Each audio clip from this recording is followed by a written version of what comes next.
بسم اللہ الرحمن الرحیم۔ نماز ظہر کے بعد سورۃ کوثر کا ہی وظیفہ کر لیں۔ وظیفہ بہت ہی آسان ہے، اللہ تعالیٰ کے 2 صفاتی ناموں کا ہے، مگر اتنا طاقتور ترین اور جلیل القدر عمل ہے کہ ہماری جیسی ناقص زبان اس کو بیان نہیں کر سکتی۔ میرے آقا نبی کریم صلی اللہ علیہ وآلہ وسلم کی شان بھی بیان ہے، اس کے اندر اعلیٰ مقام بھی ہے اور بہت زیادہ خیر کثیر بھی اس عمل کے اندر پوشیدہ ہے۔ جو اس چھوٹی سی 3 آیت مبارکہ کو سورت کو سچے دل اور کامل یقین سے پڑھتا ہے اور اس سے دوستی کر لیتا ہے، وہ مالا مال ہو جاتا ہے۔ اللہ تعالیٰ اس کو لاکھوں کروڑوں کا مالک بنا دیتے ہیں۔ یہ اتنا طاقتور ترین عمل ہے، ہم یہ تو نہیں کہہ سکتے کہ ہر انسان پڑھے گا پھر اسے ایک رات میں ہی لاکھوں کروڑوں مل جائیں گے، یہ تو جھوٹ ہے، لیکن یہ لاکھوں کروڑوں پتی بنا دینے والا عمل ہے۔ جس انسان کو بھی ہم نے یہ اپنی زندگی میں بتایا، اللہ تعالیٰ نے اس کو مال و دولت سے نوازا ہے، اسے بے حساب و کتاب رزق عطا فرمایا، حلال پاکیزہ رزق عطا فرمایا ہے۔ اور سب سے بڑی بات یہ ہے کہ اس عمل کے کرنے والے کی اولاد خیر والی اور بہت ہی فرما بردار والی ہوتی ہے۔ اس کی سب سے بڑی وجہ اس کی رگوں میں دوڑتے خون میں حلال رزق ہی شامل ہوتا ہے۔ میرے بھائیوں میری بہنوں، اتنا مجرب وظیفہ ہے کہ انشاءاللہ مجھے دعائیں دیں گے آپ سب اپنی زندگی میں اس وظیفے کو جب بھی آپ لوگ پڑھنے لگو تو آپ تمام ناظرین اس کے بارے میں کسی کو ذکر مت کرنا، بلکہ مکمل خاموشی سے ہی اور چپ چاپ یہ وظیفہ پڑھ کے دیکھ لینا۔ یہ سورہ کوثر کا وظیفہ ہے اور اکثر آپ تمام دوست احباب اپنی پریشانیوں کا شکوہ کرتے ہو، اپنی مشکلات کی شکایت کرتے ہو کہ یہ ہمارا مسئلہ ہے، وہ مسئلہ ہے، ہماری یہ بندش ہے، ہمارے کاروبار میں بندش ہے، ہمارے گھر میں بندش ہے، ہماری اولاد میں بندش ہے۔ ناظرین، اس وظیفے کو پڑھنے سے پہلے جتنی آپ کی حاجتیں ہوں گی، جتنی آپ کی مرادیں ہوں گی، ان مرادوں کی حاجتوں کی نیت لازمی کر لینا ہے۔ میری یہ حاجت ہے، یہ مراد ہے، میری یہ حاجت یا مراد پوری ہو جائے، پھر یہ چھوٹا سا وظیفہ پڑھ کے دیکھ لینا۔ میرے بھائیوں بہنوں، ابھی وظیفہ آپ پڑھ رہے ہوں گے اور غیبی مدد کے نظارے اپنی آنکھوں سے دیکھو گے انشاءاللہ۔ یہاں وظیفہ ختم ہوگا، وہاں انشاءاللہ آپ کا مطلوبہ کام بھی مکمل ہو جائے گا، لیکن جس ترتیب سے بتاؤں گی اگر آپ نے بھی اسی ترتیب سے یہ عمل مکمل کر لیا تو انشاءاللہ مجھے ڈھیروں دعائیں دیں گے، ساری زندگی دعائیں دو گے انشاءاللہ۔ پوری زندگی اگر مانگتے میں لوگوں کے آگے ہاتھ پھیلانے میں گزر گئی ہے تو یہ ویڈیو مکمل دیکھ لینا، اور پھر ظہر کی نماز کے بعد یہ وظیفہ پڑھنے کے فوراً بعد نہ کھل جائیں تو پھر مجھے کہنا۔ بڑی سے بڑی رکاوٹ ہوگی، رزق میں بڑی سے بڑی بندش ہوگی، بد نظر ہوگی، چاہے کچھ بھی ہو، انشاءاللہ فوری ختم ہوگی۔ اگر اللہ پاک نے چاہا تو اتنا مجرب اور خاص وظیفہ، یہ سمجھ لیں کہ یہ اپنے سینے کا راز جو میں آپ کو بتا رہی ہوں، لیکن یہ وظیفہ آپ عصر سے پہلے لازمی طور پر کر لیں۔ اس طریقے سے عمل کریں، گھر میں نماز پڑھتی ہوں، وظیفہ تو جائے نماز پر بیٹھے بیٹھے پڑھ لیں، چاہے تو کچھ دیر بعد پڑھ لیں، لیکن عصر سے پہلے آپ سب خواتین یہ لازمی وظیفہ پڑھ لیں۔ سب سے پہلے اپنی حاجتوں کی نیت لازمی کیجیے گا، چاہے ایک حاجت ہو، چاہے 10 یا 20 حاجتیں ہوں۔ ناظرین، آپ کو ایک اہم بات بتا دوں، اگر اس وظیفے کے ساتھ آپ کوئی دوسرے وظائف بھی پڑھ رہے ہوں گے تو بھی کوئی مسئلہ نہیں ہے، بے فکر ہو کر پڑھتے رہیں، جو وظیفہ آپ پڑھتے ہیں اس کے ساتھ بھی پڑھ سکتے ہیں۔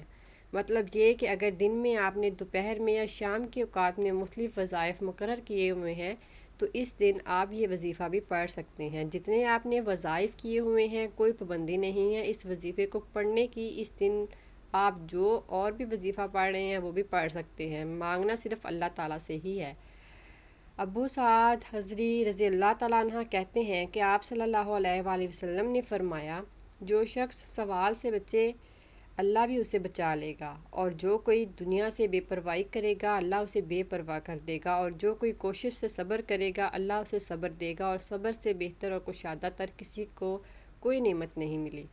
حضرت ابو ہریرہ رضی اللہ تعالیٰ عنہ کہتے ہیں کہ آپ صلی اللہ علیہ وآلہ وسلم نے فرمایا، اس ذات کی قسم جس کے ہاتھ میں میری جان ہے، اگر کوئی شخص اپنی رسی اٹھائے اور لکڑی کا گٹھا اپنی پیٹھ پر لاد کر لائے تو اس سے بہتر ہے کہ جا کر کسی سے سوال کرے اور وہ اسے دے یا نہ دے۔ عمل سے پہلے اپنی حاجتوں کی نیت کر لیں، چاہے ایک حاجت ہو، چاہے 10 حاجتیں ہوں، چاہے وہ 100 حاجتیں ہوں، جتنی بھی آپ حاجتیں ہوں گی ان کی نیت کر لیں۔ مثال کے طور پر آپ کو ذاتی مکان چاہیے تو یہ نیت کر لیں کہ مجھے ذاتی مکان مل جائے، میں اس کے لیے یہ وظیفہ پڑھ رہی ہوں یا پڑھ رہا ہوں۔ اگر آپ کو کوئی بڑی رقم چاہیے تو یہ نیت کر لیں کہ مجھے کوئی بڑی رقم مل جائے، میں اس کے لیے وظیفہ پڑھ رہی ہوں یا پڑھ رہا ہوں۔ حاجتوں کی نیت جو ہے وہ کر لیں۔ اس کے بعد آپ تمام دوست احباب سکون سے بیٹھ جائیں۔ نماز پڑھنے کے بعد اپنی حاجتوں کی نیت کر لیں، اور جب وظیفہ پڑھنے کے لیے بیٹھیں تو سب سے پہلے ایک مرتبہ اعوذ باللہ من الشیطان الرجیم پڑھیں، پھر ایک مرتبہ بسم اللہ الرحمن الرحیم پڑھ لیں۔ اس کے بعد اول آخر تین مرتبہ آپ لوگ کوئی سا بھی درود پاک پڑھ لیں جو یاد ہو، جو آسان لگتا ہو۔ درود ابراہیمی پڑھ لیں یا سب سے چھوٹا درود پاک پڑھ لیں، لیکن درود ابراہیم کی فضیلت بہت زیادہ ہے، ایک بار میرے ساتھ بھی دہرا لیں۔ اللہم صلی علی محمد وعلی آل محمد کما صلیت علی ابراہیم وعلی آل ابراہیم انک حمید مجید۔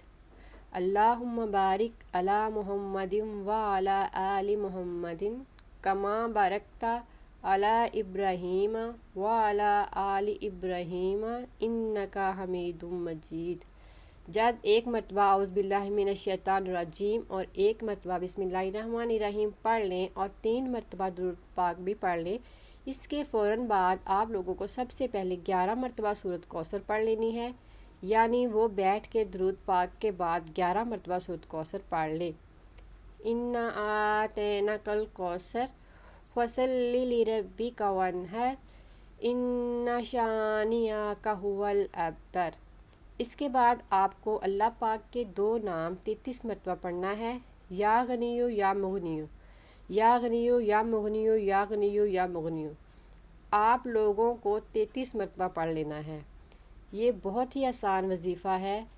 اس سے اللہ پاک کے مبارک نام کے بعد دوسری مرتبہ آپ لوگوں کو دوبارہ سورہ کوثر 11 مرتبہ پڑھ لینی ہے، اور اس کے فوراً بعد آپ لوگوں کو جو پڑھنا ہے وہ ہے یا وہابو، یا وہابو، یا وہابو۔ اسے آپ کو 33 مرتبہ پڑھ لینا ہے۔ اب اس کے بعد تیسری اور آخری مرتبہ آپ کو سورہ کوثر دوبارہ 11 مرتبہ پڑھ لینی ہے، تیسری مرتبہ، اور اس کے بعد جو آخری اسم ہے، جو آخری وظیفہ ہے آپ لوگوں کو پڑھنا ہے، وہ بھی 33 مرتبہ یا رحمانو یا رحمانو یا رحمانو پڑھیں گے آپ، اور اس کے بعد آخر میں دوبارہ 3 مرتبہ جو ہے وہ درود پاک جو شروع میں پڑھا تھا وہی آخر میں بھی پڑھ لیجیے گا۔ ناظرین، اس وظیفے کا طریقہ کار ایک بار پھر سے سن لیں تاکہ کوئی غلطی نہ ہو۔ سب سے پہلے اعوذ باللہ من الشیطان الرجیم، پھر 1 مرتبہ بسم اللہ الرحمن الرحیم، پھر 3 مرتبہ درود پاک، پھر اس کے بعد 11 مرتبہ سورہ کوثر، پھر 33 مرتبہ یا غنیو یا مغنیو، پھر اس کے بعد 11 مرتبہ سورہ کوثر، پھر 33 مرتبہ یا وہابو، پھر 11 مرتبہ سورہ کوثر، پھر 33 مرتبہ یا رحمانو، پھر آخر میں اس کے بعد 3 مرتبہ درود پاک پڑھ لیجیے گا۔ اس کے علاوہ سورۃ کوثر کے بہت سے فوائد ہیں۔ میاں بیوی کی محبت بڑھانے کے لیے سورۃ کوثر لا علاج بیماری کا آخری علاج بھی مانا جاتا ہے۔ شیطان جنات کے لیے عجیب و غریب چیز ہے۔ دشمنوں کی زبان بند ہوگی، رزق میں برکت ہوگی، پیسوں کی کبھی کمی نہیں ہوگی۔ ناظرین، وظیفہ مکمل ہونے کے بعد اللہ کی بارگاہ میں خوب رو رو کر گڑ گڑا کر دعا کرنی ہے۔ اے گناہ گاروں کو بخشنے والے اور عیبوں پر پردہ ڈالنے والے عظیم رب، سب مسلمانوں پر اپنا رحم و کرم فرما، عطا فرما، تنگ دستوں کے رزق میں وسعت عطا فرما اور بیماروں کو شفا عطا فرما، آمین۔ ہمیشہ صبر و شکر کرنے والا بنا اور ہماری دنیا اور آخرت سنوار دے، آمین۔ ہماری دعا ہے کہ اللہ پاک آپ کو ایمان کامل، طویل عمر، خوشگوار زندگی، صحت مند زندگی، مطمئن اور پرسکون زندگی، کشادہ بابرکت اور طیب حلال پاکیزہ رزق، عزت، شہرت، سکون قلب، دنیا آخرت میں عافیت عطا فرمائے، آمین ثم آمین۔ اللہ تعالی ہم سب کا حامی و ناصر ہو۔ السلام علیکم ورحمۃ اللہ وبرکاتہ۔